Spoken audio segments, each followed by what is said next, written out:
Hello, everyone. Thank you for joining us for Effective Intelligence, the new measure of orthopedic revenue cycle of success. A few housekeeping notes to get us started. All attendees are in listen-only mode.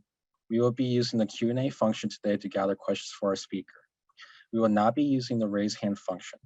Please submit questions through the Q&A and interact with other attendees by posting comments to the chat. When using the chat function, just be sure to select all panelists and attendees from the drop-down above the message box before submitting your chat so everyone can see it.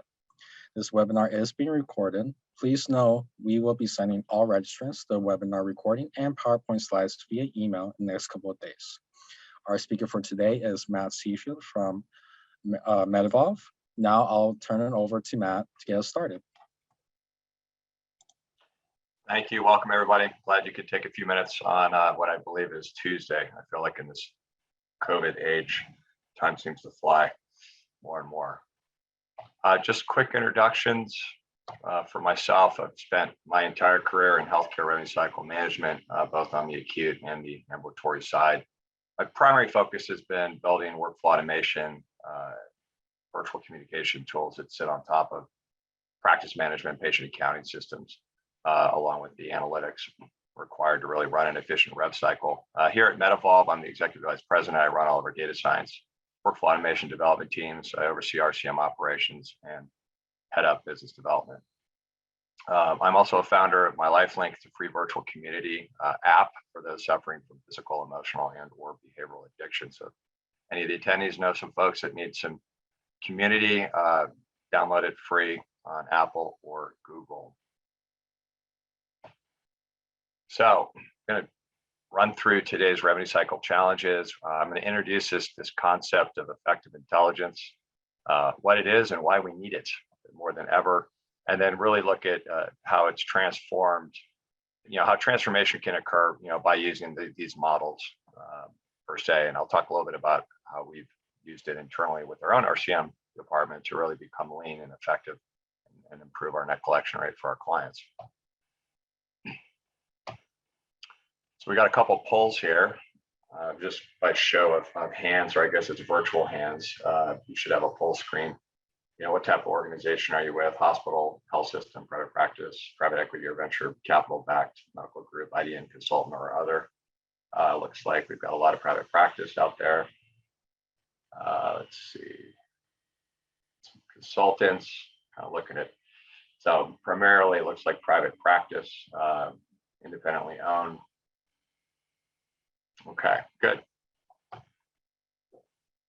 Gives me a nice little frame of reference here. So I would normally, if I were speaking at the conference, I'll be at AAOE in Chicago next week, talking on Saturday, and I'll have a show of hands who is enjoying the complexities of labor, hiring and managing people in this new era of what I call I guess it's called the Great Resignation.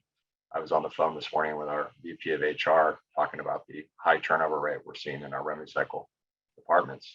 People, and her comment was interesting. She said, people are not looking for careers, they're looking for jobs right now, and it's short-term jobs. And that's a challenge, right? So what that means is we've really got to identify objectively the effective people in our revenue cycle, the ones that are actually doing the work, they're getting the outcome with this minimal work effort.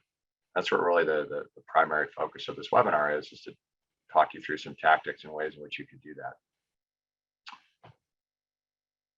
You look at the Amazons and Starbucks, and I can't remember who I saw this morning. Somebody's up over $20 an hour now, and you think about people are moving and moving and moving, trying to find ways to generate more money. And then a lot of folks have just decided to change career, change lifestyle. I think we all, me personally, without traveling every week like I did for 2 decades, I've had a time to coach and do other things in my personal life and be healthier. So there's lots of changes that we've all felt, but we also now live in a world revenue cycle where we are having to do hybrid models, send people home, work from anywhere. I'll talk about that here shortly.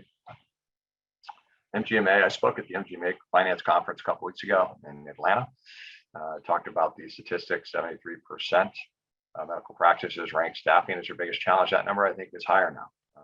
I also feel like operational changes are on the horizon. When I spoke at MGMA, or actually I spoke at AAOE late fall last year, I had a show of hands who had decided to send everyone home or hybrid. probably 20%. When I said the same question at MGMA 2 weeks ago, 95% of that room raised their hand.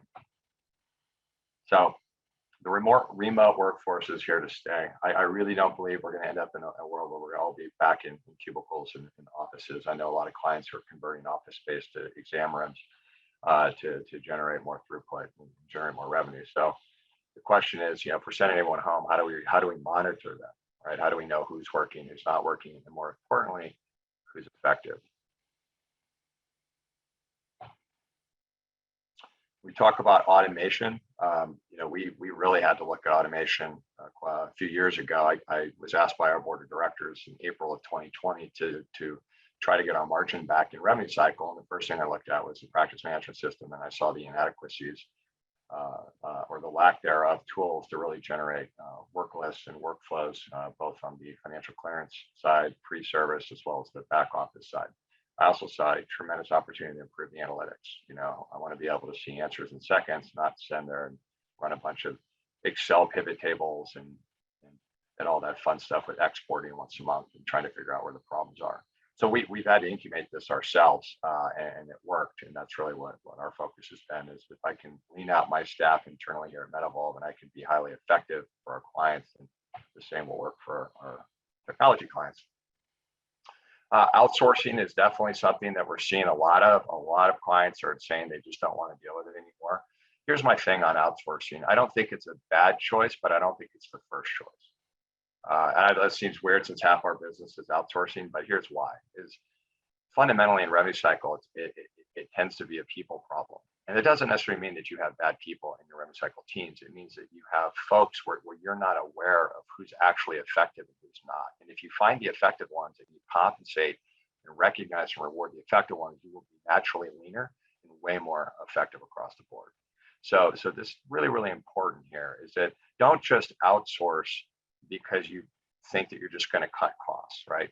If you do choose to outsource, you better make sure that partner uses the right technology and provides you with the right level of intelligence in real time to what you are paying for. That does not mean meeting once a month, getting a bunch of dashboards and saying, this is the state of affairs. Right? You've got to know what you're paying for. Okay. So one more question, I promise. In terms of the work at home model, have you implemented a work from home option? Yes. A hybrid, some are in the office, some are not, or no. And right now I'm seeing about 50% hybrid, 30% yes. So yeah, that's consistent to MGMA. About 25% no. I think that number is going to increase. I also feel in order to attract top talent, that doesn't mean they'll be in your zip code. Right? If you'd asked me 3 years ago when my recycle teams were, they were in Little Rock, Arkansas, or within, they say 30 minutes of the office, 36 minutes of office. Now I recruit anywhere because I have the tools to monitor the effectiveness of people 24/7. And that's going to be really important, especially for the larger practices on this webinar that can't run the revenue cycle with just 1 or 2 people.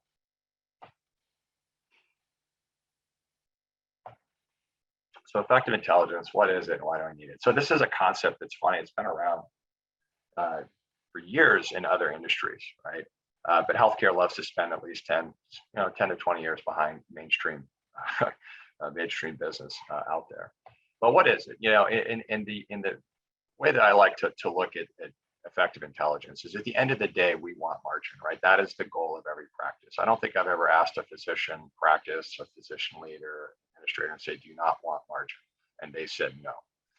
And nowadays, margin is really key, because if you don't have margin, you have no mission. If you're thinking about selling to private equity or VC, you're going to get valued off of margin. So the more margin you have, the higher valuation you're going to get, right? So how do we generate that? Well, we generate it in 2 ways. One, reducing our labor expense, and on the right hand of this triangle, by improving our net collection rate, which is pretty basic information. The challenge is how do you reduce that labor expense? And how do you make sure that the labor you are paying, whether they're a scheduler, a front office personnel, a pre-registrar, a coder, a biller, an AR rep, a payment poster, everything in between, are effective? This is not productive. I'd rather have a low productive, high effective FTE than the inverse. If you have lean, effective people, you will have net revenue where it should be. Okay, so if you bill $1 and you expect 96 cents back, you will get that 96 or more. Now, if you only get 90 cents, you need to understand why, right? And so this is pretty straightforward, right? Margin. So then we move on and we talk about, well, why isn't practice management system set up to give me the data necessary to look at effectiveness? So, if you'd asked me 15 years ago whether practice management EMR companies would eventually figure this out, I would have said absolutely. But now I actually can put will not in there and be fully confident in that. I joked about that in MGMA, is that they just won't. So it doesn't matter what PM EMR you're on, is that they're not going to build the technology that captures the structured data in that upper right-hand rectangle there. That's going to then feed algorithms that tell you how effective your labor are, okay? This is not about reporting. This is about making sure that anyone that you pay to do a function is tracked and the outcome is measured. And if it's a positive outcome, reward them. And if it's a negative outcome, train them or move them out, because it's pulling down the left side of that triangle, okay, which is impacting margin, and it's impacting that revenue. So this is a world that we've had to live in at MetaWall, because we created a fully integrated workflow automation task management suite, which integrates to RPM. And we also put it on top of lots of other PMs and PMRs in the market. But the key too, and I'll talk a little bit about data warehousing, is that this data here, PM, and the data you're grabbing from your staff that are actually working in your systems, the intelligent systems, is actually now captured in a cloud-based data warehouse, which is then pushed to, we use Microsoft Power BI for our data visualization stack, but pushed to a analytics engine that can drive these algorithms. And so this is really, really important. And I spend a lot of time on this when I'm talking to potential new clients, because it's a misnomer that these companies down here are ever going to deliver this. When I start thinking about effective intelligence, I start looking at questions like this, which again, these practice management systems can't answer. Looking at resolution rate, looking at zero touch resolution rate. I mean, this is an important one. I mean, if you write, when I talk about clean claim pass rate, right? Historically, everyone thinks that's, how many claims go out through your clearinghouse and don't hit an edit. But that's not what I'm talking about. I'm talking about what percentage of your claims go out the door and get paid with no human intervention, right? You can't tell me that answer if you don't have everybody working in a system that captures the work they're having to do, okay? So this one is really, really important, the second one here. Got a little quiz. Feel free to scan that at some point, take the quiz, see how you score, and obviously, if you have questions about that, you can reach out to me after the webinar. When we start thinking about the EIQs, right, these effective intelligence quotients, they can be built off of a lot of different structured data points, okay? So if you're looking at rev cycle effectiveness, or what I call the net collection side of the triangle, you may be looking at resolution rates, exhausted visits, posting lags. Now, if you're looking at the labor side, you may be looking at production, resolution rate, benchmark to peers, amount that was collected versus what was available to collect. How many touches did it take to get the outcome expected? Right. Then what you do is you weight these, based on the importance of the clinic, right, in this case. So once you weight them, then you actually have a quantitative measure that you can give your staff, and a quantitative measure you can give your revenue cycle overall to say, hey, these are the areas we need to focus on. Okay. Keep in mind, you've got to recognize and reward the people that are delivering for the organization. You also have to make sure that you don't lose those folks, right? You can't lose them to Amazon or Starbucks or somebody else. Okay, you've got to retain those people. I want to touch a little bit more on this zero touch, because it's probably one of the most important parts of effective intelligence, is to understand what you're having to touch and what you don't have to touch. So in this example right here, we're just looking at by physician, but you could do it by payer, you could do it by lots of different location, financial location, service location, et cetera. But if you look at that zero touch, so what that's telling me is that only 50.6% of the claims that go out the door actually get paid without a human touching it. That's terrible, right?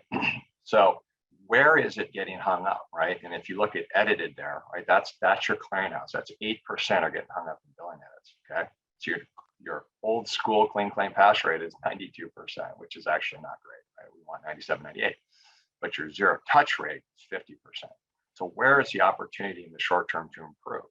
Take a look at the denied visits. 38.9% of the work is because of denials, preventable denials. And in this view, you can start to see some of the physicians that are really dragging it up. And then action visit, right? When you're working in a system that captures the work that your folks are doing on the front end or the back end, you'll know how many touches are out there, what they're having to do. So 13.6%. And then tasking is really looking at how your teams communicate. Now, if you're still sending emails or you're shouting over cubicles, you're making phone calls when somebody needs to help you with something, you got to stop that. You got to have a virtual communication engine that tracks everything. Because remember, you cannot get to zero touch rate unless you track every single unit of work, period.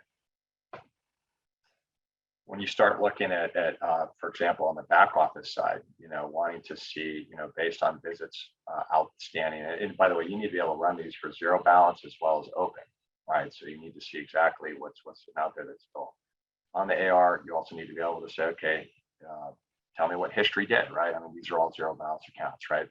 So visit resolution rate, you've got there's your collection effectiveness. How effective are you collecting the AR? Far right there, work effort rate. And look at the different variations of work effort. You're having to work way harder for physician C than physician B. Is it due to denials? Is it due to refile? Like, what is it, right? So you've got to have these things in real time at your fingertips, in my opinion, to maximize margin. So if the objective is margin, this is where you really have to start, and you've got to be able to have the structured data captured in the right format that drives this. This is not data that's supporting at the end. So access to intelligence, not just analytics. When I started my career, it was funny. I was all about KPIs and dashboards. You were doing it in access databases. And then all these data visualization tools became adopted, Tableau and ClickView and Power BI and everything in between. People started dragging and dropping and doing this or that. But here's the bottom line: if is there's so much structured data out there, is that you need to have views that tell you the answers in real time. Right? If I sit down with a client that's 6 months into working with us, I can assess that revenue cycle in about a minute and a half, maybe less. Right? That's a powerful way to be able to look front to back and say, these are the 3 areas that I think you should focus on. I was just did this with a huge orthopedic group of ours up in the Pacific Northwest. He's getting ready for a big board meeting here at the end of the month. And we sat there for half an hour chit-chatting yesterday, and we tailored in real quickly to the 3 areas that he's going to put a stake in the ground with his physicians that he is going to do in terms of people, process alignment, some technology involvement to drive more net revenue improvement. Right? This isn't waiting on month-end reports anymore. Right? This isn't wondering where that extra 10 cents on the dollar is. There's just no room for error anymore. Right? With COVID and OR shutting down and then opening up, and the consumers not wanting to do it right this minute, high deductible plans, I'll put the surgery off till next month. I mean, there's too much other cyclical things going on that are going to impact your net revenue. You have to protect every dollar that you bill for services you deliver. And you have to do it with the leanest amount of staff possible. Bringing metrics to the surface, right? How do I look across, payers and providers and, when I talk to revenue cycle companies, it's clients, right? It's like, where am I seeing changes and what can I do about those changes? I'm not going to get into all these measures here. A lot of you on this call are looking at these things, but the question is, can you bring these all together in a single view that allows you to look at a Blue Cross or look at a Regents or look at a United Healthcare and say, hey, there's something I need to do to improve here, either on the labor front or on the traditional revenue cycle front. Looking at net collection rate, is really, really important for us. We want to not only see, closed balance NCR, which is probably my favorite metric, but also the open balance NCR. I'm trying to figure out, if there's months back there where we're not turning receivable over. Why is it? Is it an insurance problem? Is it a patient debt problem? Is it a combination of both? Right? What are the things that are impacting my ability to improve my open balance or closed balance NCR? At-risk AR, when I was at MGMA a couple weeks ago, I said, show of hands, how many of you know exactly how many claims are on your open AR? One hand went up. If I were to have gone further with that and said, well, what's the balance of that AR? What's the cash value of that balance, right? No hands would have gone up. If I went further and said, how many of those claims are out there past 60 days old, where there's been no insurance payment that are greater than $50. You see where I'm getting at, right? If I wanted to see for a certain subset of claims what the status code was that your staff put in and what action they took, and did that generate an outcome? Can't do it. Traditional PM systems can't do that. So this is really, really important. This is to really understand what's been worked and what hasn't. If you look at this view right here, I'm looking at this by representative, but that no action tab up there, that column right there, has not been worked in the system yet. And then that's an aging from when it was last worked. So why do you have claims sitting out there past 6 months, 12 months, where the last status code was say claim in process? Clearly it's not in process, it hasn't paid yet. Is it a staff training issue? Is it a payer issue? What types of denials are we having to overturn, right? Load balancing is another big thing. I'm always amazed when I go in and I look at the way that work is distributed, especially on the insurance AR side. And it turns out one representative has way more claims than the other, and the one that has way more claims 9 times out of 10 is not the most productive. So when you look at like unworked claim weeks here, some of these folks, based on their current productivity and their backlog, it's going to take months to get through that backlog. All right, this is all pulling down your net collection rate. So how do we get production up? More importantly, quality up, right? To get these claims resolved quicker. Why do I have some folks that are touching claims 1.5 times versus 1 time versus 2.5 times to get the outcome? Right. So it's really, really important that the staff know that you have real-time transparency in the work they're doing and the outcomes they're getting that changes behavior. Some people will self-select out. They don't want to be a part of an organization where they're held accountable. That's okay. A lot of people will rise up. You just need to make sure you recognize them and put financial incentives in place. When staff are working claims, when are they getting outcomes? If I've got a representative out there who's only bringing in $2,000, $3,000, $4,000, against the claims they're working, or I've got another one bringing in $100,000 and they're doing it with far less actions per claim, I got to figure that out. Why is rep 3 there and bringing 1.3 touches, and then you have some reps there that are 1.7 to get that insurance money? Are they even covering their costs? So again, making sure that you understand the changes in AR, making sure you understand who's doing what, making sure you understand how many actions it's taking to get a positive financial outcome, not just an outcome, but a positive one. When are they working, right? This day and age, we're all working from home. What am I doing from 12 to 2? What am I doing from 2 to 4? This afternoon around 3:30, I got to leave the office because I got to go coach a bunch of 8 and 9-year-olds Little League. So I'm really excited about that. It's fun. It's always easier when I'm on stage and people can laugh. Right now, I'm just laughing at myself. But look at that, hours of work, 7 to 6, right? Who's working when? We've caught reps cutting out work at 3 o'clock on Fridays, and yet they clock out at Paycom at 5. You got to know these things, folks. If you're sending anyone home, hybrid model or full outsource model, you've got to have this information. Why did AR change? This is another favorite view of mine. I'm kind of going through some of my favorite views for you guys. Is really understanding when AR moves month to month, why does it change? And when it's a non-contractual, was there ways in which we could have impacted that? Could we have solicited money from that adjustment? So it's really, really important. Like when we look at zero balance net collection rate, I'd love to look at the total write-offs. So 100% of that visit was written off, and the non-contractual write-offs to understand where am I going to squeeze out another cent or two. And in some cases it's 5 to 10 cents or more on the dollar. And then forecasting, right? With COVID brought lots of cyclical OR shutting down, right? Everything, volumes were changing. You had charges up 1 month, down the next month. So really, do you have the tools to value your AR, to estimate the liquidity on the charge that you're about to bill for, to look at the timing of when you're going to get paid for that? With the right effective intelligence solutions in place, capturing the appropriate structured data, you can build these stories very easily, right? And this is how a lot of non-healthcare, this is how businesses are run. We have to really run healthcare nowadays like a real business. So looking at transformation, I'm going to touch a little bit on this. So, when we started this journey 3 years ago, I had 80 plus staff members. I was working with over 50 surgical specialties in the US here. And it was crazy. I looked at the PM system and same limitations I see in every PM EMR out there. It was metabolic too. I call myself out all the time.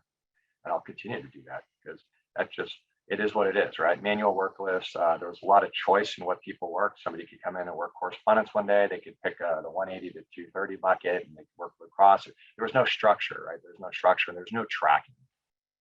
So we had to really, really step back and say, what do we need? Now I knew what we need because I built 4 workflow management systems over the course of my career to bolt onto these to make adequate PM systems. So that's the journey we rapidly started. And we've since evolved that tremendously. So it's, going in there and looking at the office was key. I would tell you that even if you're a small practice on this webinar right now, it is critical for you to do this assessment every quarter at a minimum. You need to really look at your people. You need to look at your current processes that they are using and the technology they use to do their jobs. The reason I like looking at the zero touch rate is it helps me quickly identify where I may have a people and a process and potentially a gap in technology. Okay. And this is really important. Right? I found when I don't know if anyone saw the movie Moneyball, but for those of you who did, Brad Pitt, re-recruits basically the team, right? He's throwing the magnets up on the board. Well, we did the same thing. We took all 80 people and we said, are you capable or willing? That was the first question. Capable ones, great. Willing and capable, great. If you were capable but not willing, probably not going to be here anymore. And of course, if you're not capable, not willing, you're definitely not going to be here. But then we looked at competency. So I had AR representatives on the insurance side that were better posters. We had call center people that were better AR reps. So we re-recruited our teams. And then we looked at the process. And obviously we knew there was a big fundamental gap in technology. So this is really, really important. I think there's been a misnomer over the years I've been in healthcare that by buying tech, your answers, the results will be guaranteed. Tons of vendors at these shows. You're going to see a ton at AAOE. Everyone's going to be promising you things. But what a lot of those salespeople aren't going to acknowledge is the fact that you do have to look at the way that your people and your process is going to align with this technology to get the outcome that they're saying. And that is a consultant telling you that, not a salesperson. So it's incredible. I walked into a large orthopedic group and I asked the main physician, the head physician, where do you think your problem is? He said, my problem is online scheduling. I don't have an online scheduling tool. And I said, well, sir, your problem is you collect 85 cents on the dollar when you should collect 97. And he kind of looked at me. He's like, what? I said, yeah. So let's be real, let's prioritize where our problems are. But you got to have the intelligence first. And don't just buy technology because you think that that's going to solve the problem. You got to make sure that you align these things. Work drivers is the other thing down there. There's no freedom of choice in revenue cycle, right? The first claim that pops up on that work list for your staff to work is the one you expect to. This is a dictatorship. It's a friendly one, but it's just not a democracy. So really, really make sure that you are driving the work across rev cycle from the point of pre-registration to the point of AR to the point of zero balance in your business office. That's got to be, if there's any 5 or 6 points to take home, that's an important one. And I learned that in 2000 when I started my career with Stockhampton Associates. Took that on my career. You've got to drive work. Goals, setting goals out there, right? What are your goals? Everyone says, oh, I want to be more effective, or I want to reduce overhead costs, or I want to improve margin. But you got to really say, look, these are the top 3 things that we're focused on. This is why we're going to make these changes, right? And then you got to look at how you're going to do it. This is what we did. Real-time access to data was a big one for me.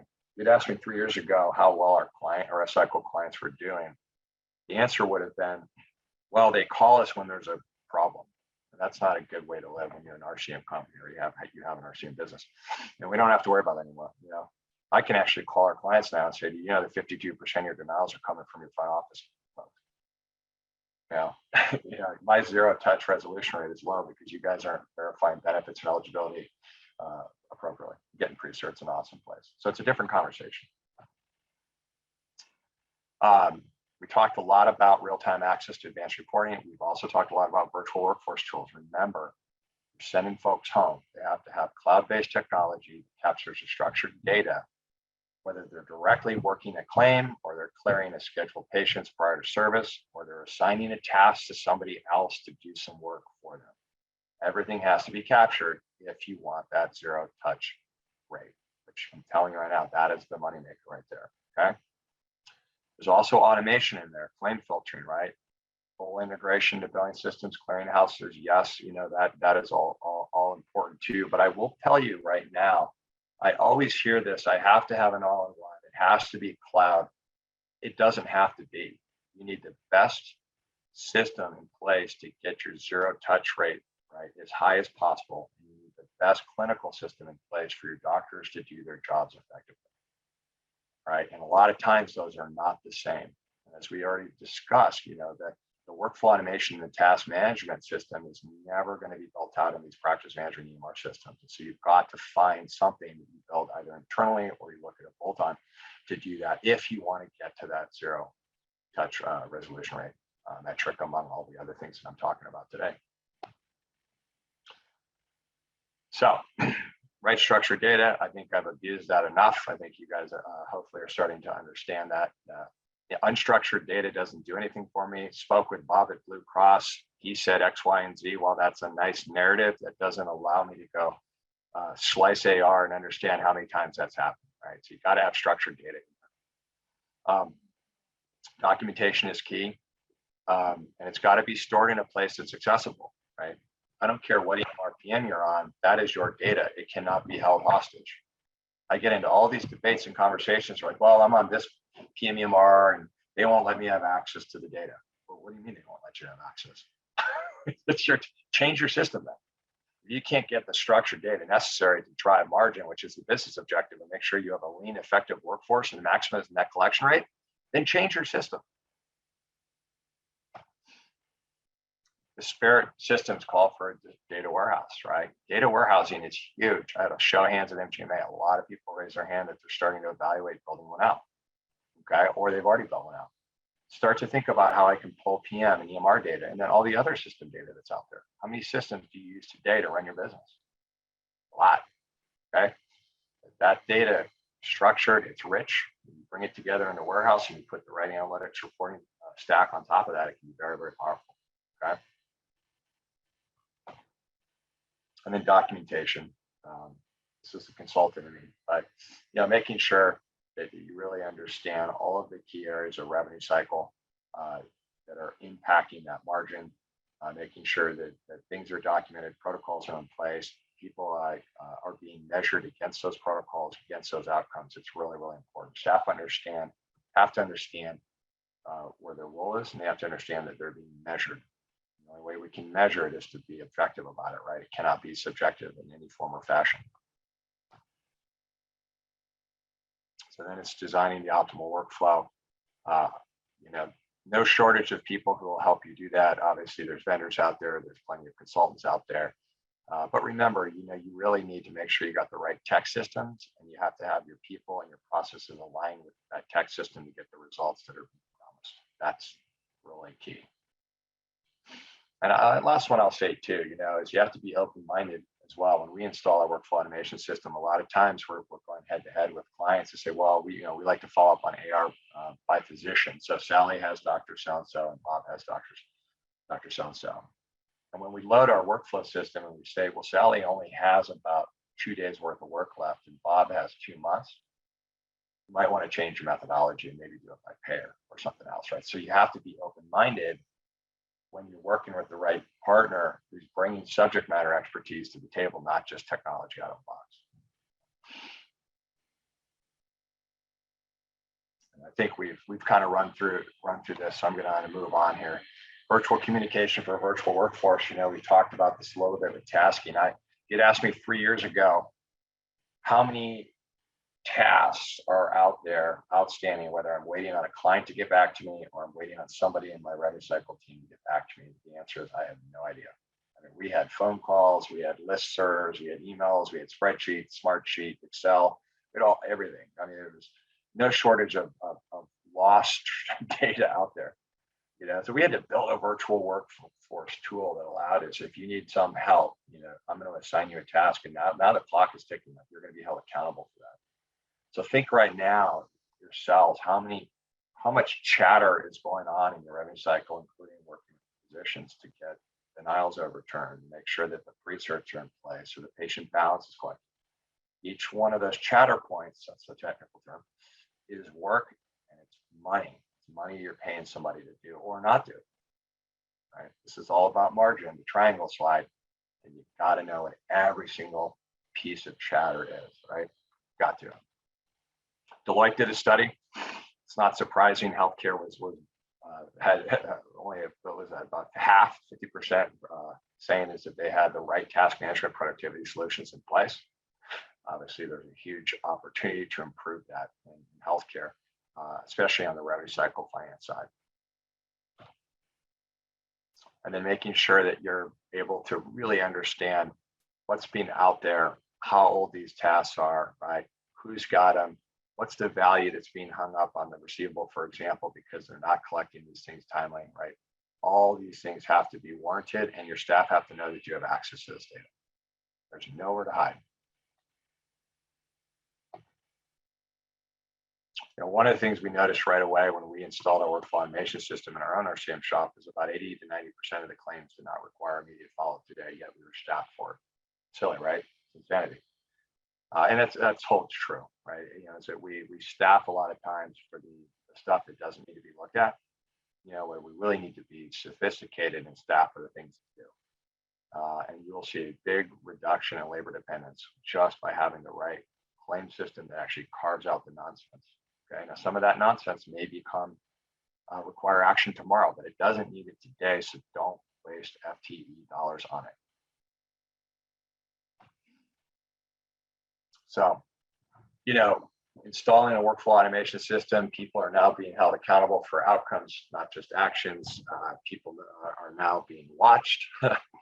Big brother, right? Like, doesn't necessarily start off on a good foot. It's like the stages of grief, I would say. But I will tell you from firsthand experience that once people get in the rhythm, they realize that the work is going to be delivered to them and they're not having to think of where to get it. Morale changes. More importantly, when you recognize and financially reward people for doing their job effectively, getting the results that you expect with as little effort as possible, that further builds morale. I think the peer-to-peer comparison is critical too. Let people know how they compare to their peers. We have tons of clients that use these systems, so I can identify and actually compare orthopedic group A to orthopedic group to B, in terms of what they're seeing. It helps drive conversation. So peer-to-peer comparison is key, okay? Result by the numbers, obviously we had a material decrease in hours worked per month. Our RCM costs dropped materially. Our margin improved. We've run as high as 40% margin, even though I'm getting much worse rates from my clients on the insurance money and the patient money.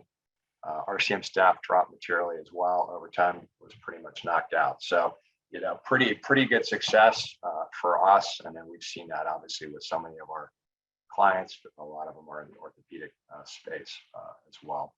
Actually, I've spoken at some conferences with some of our big ortho clients. So avoiding preventable denials, I wanted to carve this out a little bit because I think people forget about the whole financial clearance piece. If I asked you right now who's coming in tomorrow on April 20th on your schedule and how many of those are financially cleared, a lot of you would say, well, they should all be cleared, right? Or I think they're cleared, but we don't know, do we? Right? We don't know. So what do I mean by financial clearance? Again, you have people who are out there that are verifying eligibility, they're verifying coordination of benefits, they're getting prior authorizations if required, they're checking how much the patient is going to owe and collecting at least a deposit or getting a credit card on file. They're verifying demographic information, which by the way, nowadays includes a mobile cell phone number and an email because everybody wants it to be communicated to that way. Okay, they're also collecting priority balances. I'm shocked at the millions of dollars that keep coming through the doors of our clients for services that had already been rendered. Why are we giving care away for free? Come on, we got to collect from the patient. So if these things are all done correctly, then guess what? You're financially clear, life is good. You're going to minimize the amount of people you need on the back office side because your zero touch resolution rate is going to be 90% or better. Okay. But the problem is we don't know.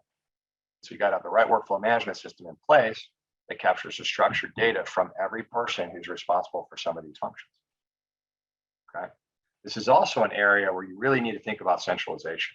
I'm amazed, especially at these larger clients that we're bringing on board, especially in the orthopedic space, where they still have decentralized pre-reg. Well, that's done at the clinic. That's done at the front desk. Whoa, whoa, whoa. No, stop. Centralized pre-registration. All these functions should be centralized. Front office, in my opinion, should be a meet and greet, coffees in the back. We're looking forward to serving you, right? As best you can. A lot of you have installed waiting room apps, filling out patients are filling out paperwork prior to service, right? It's being uploaded to EMR. There's lots of efficiency there. Centralize your pre-registration functions. Put a work driver in place to make sure that they are held accountable for the work they're doing and you can measure the outcome. You know, somebody says they're verifying benefits, but you see first pass denials coming back and we can tie that to the user that said they did it. That's a different conversation with that individual because you're using actual factual data to drive behavior change. The patient pay is here to stay. I know that the last 2 years in a row, I've somehow had large healthcare bills in January. Yay. So luckily they have credit card on file and I'm getting my $150 taken out every month. But bottom line is this isn't going to go away, right? We have to give patients reasonable ways to pay. Days of saying you owe $2,000, I need it now, right? Those are not likely going to be there. But I can put you on a payment plan. I'm going to ask for a credit card on file. You know, those types of things you can't. Maybe it's a discount. Some of our clients offer discounts if the contracts will allow for it.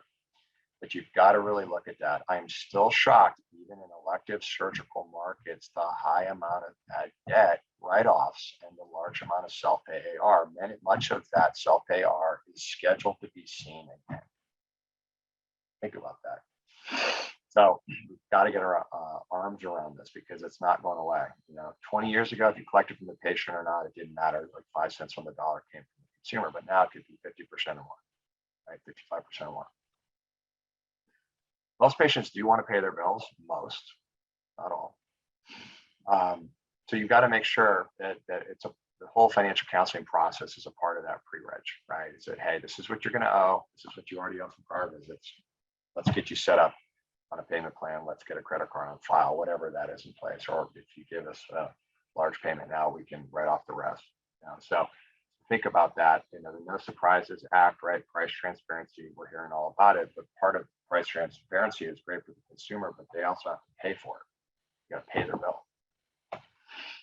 And then looking at technology, if you're not using tech today, you need to start using technology. Stop phone calls, they don't work. I mean, our connection rate, we have an auto dialer we use for a lot of our RCM clients. 2 years ago, I think I connected 10% of the time with a human. Now that connect rate's less than 2%. 10% of the time it's the intended person. That number is even high now. That's even lower. And 5% are willing to pay. So don't have a human dialing for dollars. Higher balance stuff, you know, that's a different story. It's a little bit more of an intimate relationship, trying to work through that. And of course, if you have folks coming in, you've seen it again, that's really what I tell clients is a great way to capture that money for them. Okay, so let's get them when they come back in if we didn't get them on the front end. And then email, text. I have a lot of surgical specialties, ortho, urology, ophthalmology, where I was being told that my patient population is old, they're not going to want to pay through mobile text, payment link, or email. Guess what? Wrong. You know, we had a urology group that the first month we turned on our digital engagement, 75% of their patient payments came through a link, our Instamed link, to the patient without a statement ever going out. Save the money. Why spend 60 cents to send paper out, right? So think about it. If you're not using this to engage and use technology, custom messaging as well, right? There's lots of vendors out there doing it. We built it natively at our company because our clients were asking about it. And I wanted to grab the structured data, which I'm sure shocks everybody now, to be able to really build things like consumer confidence scores and things like that. But understand that the consumer, especially the younger generation that's coming up, does not want to communicate face to face. They They want to do everything through mobile text, right? And even emails becoming obsolete. Lesson learned. Thank you for the memes. Don't bite off more than you can chew. I do bite off a lot, but like at the end of the day, it isn't it is a marathon. It's not a sprint. But I don't think we have a whole lot more time to have systems running our businesses that can't provide the intelligence, or what we call effective intelligence, into why your labor is overstaffed and why your net collection rate is not where it needs to be. I just don't think so. I think that we're here to really put a whole new accountability on the IT systems that we're using to get paid for the services that you are delivering, right? And get paid correctly. And when that doesn't happen, you know why in seconds, not days, weeks, or months. No more pivot tables. I probably should just have a slide with that. When I started my first workflow automation company, I left Deloitte and Touche back in 06. It's because I was tired of doing pivot tables. I said, I can't do this anymore. So look, at the end of the day, I think, to recap this is that if we go back to that triangle slide where margin, right? Margin is the driver for, and I would assume it's probably a big driver for each person on this call, the practice. And we got to understand that in a virtual age, you got to have a lean, effective labor force. You got to objectively know how to measure that. And you have to collect what you expect to collect on time. Okay, net collect, NCR. When those two things work in unison, you're going to maximize your margin. Life is going to be good. The other big thing is PM systems, EMR systems, they're just not going to provide the workflow automation and more importantly, the capture of the relevant structured data necessary to build those algorithms. I wish I could say otherwise. It's not happening. Certainly not in my lifetime in RevCycle. So start looking at systems that can provide that can integrate with what you're sitting on to give you the actual intelligence it needs to stay lean and effective, right? That's just me not talking from a Metaval standpoint. This is me talking from a guy who's been in this industry his entire career and he's seen it over and over again.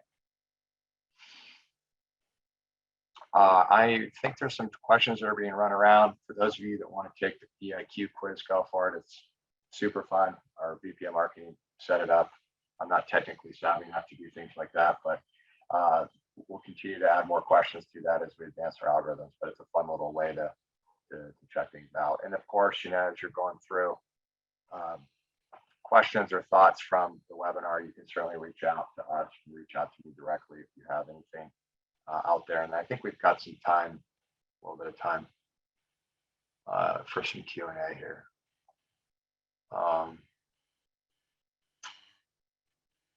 Let's see. Export workflow. Looks like Tiffany notice an option to export the work list when the workflow is removed from us. Oh, okay. That looks like a current client of ours. I can circle back with you on that as well. So I don't know if there's questions out there. There's still quite a few participants. You can type them in the question box. If I've answered all your questions, great. If you're sitting there right now saying I'm overwhelmed a bit with what he went through, do not be surprised. I would expect no less. I will use the Christopher Columbus analogy because everyone I say this to, they think I'm insane, but bear with me. The 1400s, when a guy comes in and says, I think the world's round, 95% of that room said, you're insane, it's flat. And when he further said, jump on a ship with me and let's go check this out, it was probably more than 95% said no. But there was a subset of people that had faith. And those people that had faith discovered a new world, right? This is the same concept. Don't get overwhelmed by these questions you can't answer. That's just a systemic problem with the fact that the PMEMR companies have never given you the structured data necessary to even do that. Okay. This is a next generation thing. This is really, really important for you guys to understand. Okay. Is that don't get discouraged by it. You've got to open up your minds. I always tell our development team, it's like a horizon line. People are like, well, effective intelligence. I mean, what's the end game? There is no end game. The more structured data I can gather over the time, the more intelligent my systems can be, right? The more AI principles I can put into my workflow. Guess what? It means the more I can understand effectiveness of people and work effort to get the outcome I expect. So it's like the horizon line. I can see it right now. I can chase it. I'll never reach it, but it'll be a pretty sweet journey trying to go after it. So don't get discouraged. All right, let's look. A couple of quick questions came in. With all the businesses fighting staffing shortages, why would outsourcing be a solution? I think outsourcing is a solution if you are tired of the HR battle. That's what we hear a lot of. Is people are coming and going, staffing challenges, cost of hiring, cost of retraining. As I said before, you got to find the right partner that has the right transparency into what you're getting for the dollar that you're paying for. Okay. And yes, RCM companies are feeling the same pain. I spoke at HBMA, the big business office outsourcing conference a couple of weeks ago. I think they're more interested in what, almost more interested in my topic than the MGMA was, mainly because they're fighting staffing shortages and their clients are holding them accountable for, guess what, lower costs and better results. Okay. Let's see, how can I get started on a data warehouse? Get started. If you have an IT group internally, or if you outsource your IT, start that conversation. You got to start looking at these systems that you want to prioritize and the data you want to bring in. You don't need everything. Start with your PM system. You don't need the entire PM system in your warehouse. You need structured data from the PM that's going to start giving you insights, right? In terms of, let's see, we've got another question around ROI from automation. That's kind of a hard question. And automation, let's talk about automation. You're going to see a ton of automation on every billboard out there next week in Chicago. Here's my thing with automation. Yes, when we can find ways to automate and not require a human to do something, that's a good place to be. Okay. But you still have a lot of humans having to touch things. So in my opinion, you've really got to focus on that piece. That's where your big ROI is going to come from in the short term, is understanding why humans have to get involved, which I guess is the inverse of automation. So think through that. If you can't figure that piece out, reach out. We can certainly help you do that. If there's more questions out there and you didn't want to ask them during the live presentation, that's fine. Shoot us a note. We'll get back to you. And I think with that, I will end the webinar. I hope it was informative. These are new topics. Well, not new topics for every other industry, but healthcare, but for healthcare it is. So excited to see some of you next week. If you're going to be in Chicago, hit me up on Saturday. We'll have a booth there too, so stop by. And I'm excited about talking more about EIQs with everybody. So have a great rest of your Tuesday, depending on what time zone you're in. And I will talk to you all later.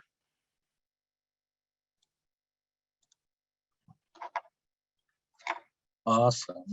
Thank you so much to our speaker for hosting this wonderful presentation today. And thank you to all of our attendees for joining us. Thank you. Have a great rest of your day.